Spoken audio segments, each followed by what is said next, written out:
Hi everyone, my name is Agam and आज की video है CUET पे। ये एक फुली डिटेल्ड वीडियो है। इस पे सब कुछ बताऊंगा मैं। उसका CUET का पैटर्न क्या है, उसका एलिजिबिलिटी क्राइटेरिया क्या है, उसमें कौन सी यूनिवर्सिटीज़ पार्टिसिपेट करती हैं, इसका फॉर्म फिलिंग कैसे होता है एंड कौन सी सबसे फेमस यूनिवर्सिटीज़ हैं, इसका पैटर्न क्या है, नेगेटिव मार्किंग है नहीं है, अगर पॉजिटिव मार्किंग है वो कितने मार्क्स की है। तो ये एक फुली डिटेल्ड वीडियो है, प्लीज़ एंड तक देखना।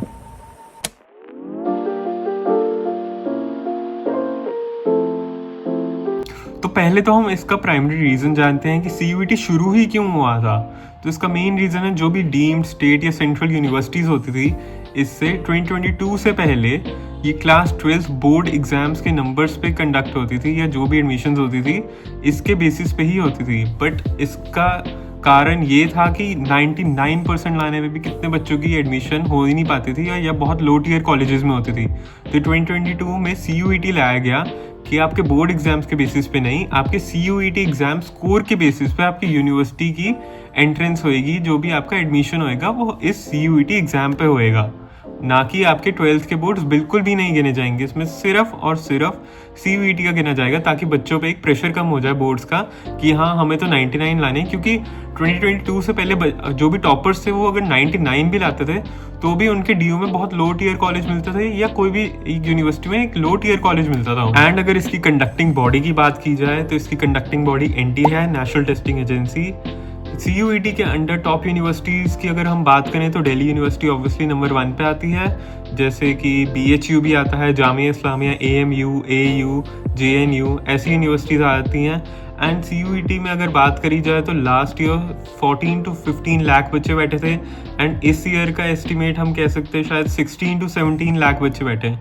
एंड अगर इसके पेपर पैटर्न की बात करी जाए या फिर इसके सिलेबस की बात करी जाए तो इसमें 37 डोमेन्स हैं, 13 लैंग्वेजेस हैं, प्लस एक GAT है। GAT is GAT, basically general aptitude test. And अगर हम इसके पेपर पैटर्न की बात करें तो इसमें 50 क्वेश्चंस होंगे जो हमें 60 मिनट्स में करने हैं। एंड गेस गाइस, इसमें नेगेटिव मार्किंग है which is of -1 and the positive marking is +5।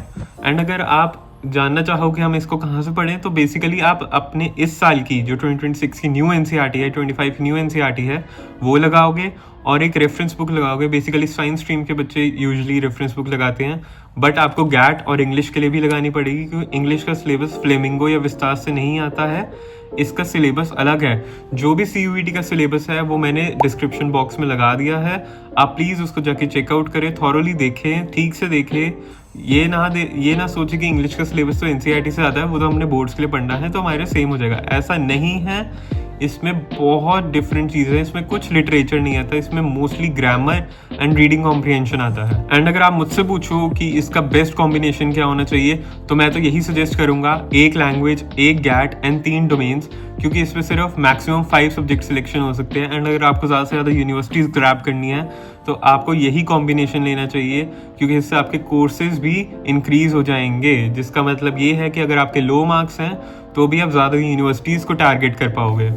And guys, before filling the forms please अपनी यूनिवर्सिटीज़ को एक बार उनका जो क्राइटेरिया है उसको चेक कर लेना। मोस्टली बच्चों की दिल्ली यूनिवर्सिटी ही होती है, तो मैं उसके बारे में पहले ही बता दूं। उनका क्राइटेरिया है कि आपके जो 12th में सब्जेक्ट्स थे आप वही सब्जेक्ट्स में CUET दोगे। बल्कि CUET का क्राइटेरिया ये नहीं है। बहुत लोगों को ये गलतफहमी होती है कि जो हम CUET तो कहता है आप कोई भी सब्जेक्ट के दे सकते हो, कि अगर आप आर्ट्स के हो तो आप साइंस का भी दे सकते हो। बट जो दिल्ली यूनिवर्सिटी है उसका क्राइटेरिया है कि जो आपने 12th में सब्जेक्ट्स पढ़े हैं आप सिर्फ वही CUET एग्जाम में दे सकते हैं। अगर आप ये ऐसा नहीं करोगे तो आगे जाके आपको सब्जेक्ट मैपिंग में दिक्कत आएगी, क्योंकि वहाँ आप जब सब्जेक्ट मैपिंग करोगे ना दिल्ली यूनिवर्सिटी की, तो आपको वहाँ दिखाना पड़ेगा कि आपने 12th में ये सब्जेक्ट पढ़ा है और आपने CUET में भी यही सब्जेक्ट दिया है।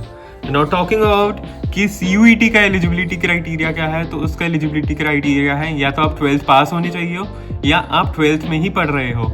इसमें कोई गैप सर्टिफिकेट नहीं लगता, या अगर आप कोई रिजर्वेशन कैटेगरी से हो तो करंट फाइनेंशियल ईयर का आपको सर्टिफिकेट लगाना पड़ता है। एंड अगर हम देखें कि CUET का मोड ऑनलाइन ऑफलाइन कैसे होता है, तो ये CBT मोड में होता है, which is computer based test.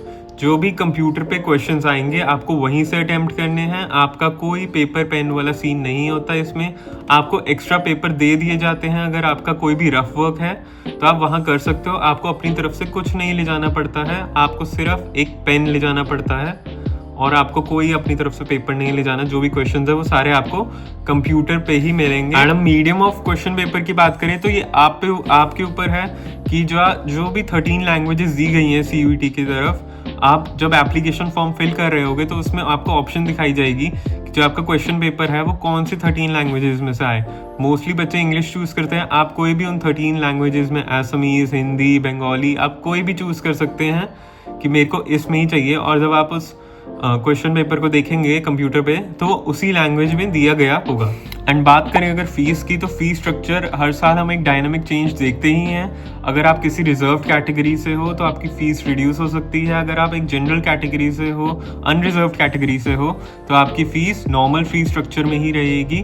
जो भी आपकी फ़ीस है वो आपने जितने सब्जेक्ट्स चूज़ करे हैं, विच इज़ कॉमनली 4, क्योंकि आप 4 ही कर सकते हो एंड मैक्सिमम 5 जा सकते हो, तो उस हिसाब से इंक्रीज़ या डिक्रीज रहेगी। एंड इन दी एंड अगर मैं आपको टिप्स देना चाहूँ तो just follow your NCERT, reference books लगाओ, PYQ सॉल्व करो, सैम्पल पेपर्स देखो एंड मॉक टेस्ट दो। जितने मॉक टेस्ट दोगे उतना कॉन्फिडेंस बढ़ेगा।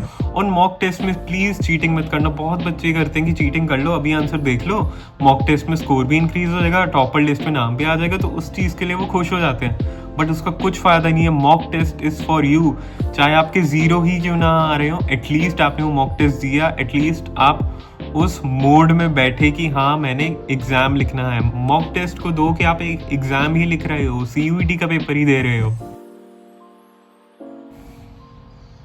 So that is all for the video guys. If you have any doubt, please description में links दिए गए हैं, मेरे इंस्टा, लिंक्डइन का लिंक दिया गया है, आप वहाँ मुझे DM करें। I am always available for you. And if you like this video please give a like, comment and share and please subscribe my channel. मैं और ऐसी वीडियोज़ एंड इन्फॉर्मेटिव वीडियोज़ लाता रहूँगा।